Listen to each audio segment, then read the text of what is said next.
Hello guys, welcome back to our channel One Two Step. Today in this video I'm going to teach you how to fix when your Instagram says try again later. So as you can see, open your mobile phone and open your Instagram. As you can see, my Instagram is working all fine. But if your Instagram says try again later, then all you have to do is restart your mobile phone or go to Play Store or go to App Store and reinstall it again. So searching Instagram on the search bar of your Play Store or App Store and open your Instagram and click on uninstall and reinstall again. Now if it's still not working, then check your internet connection.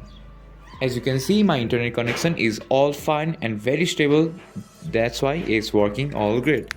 So that's how you fix if your Instagram says try again later. If you find our video helpful, please leave a like and don't forget to subscribe our channel. Hit the bell icon button to get updates on our new videos and drop a comment for reviews and more contents like this. Thank you for watching.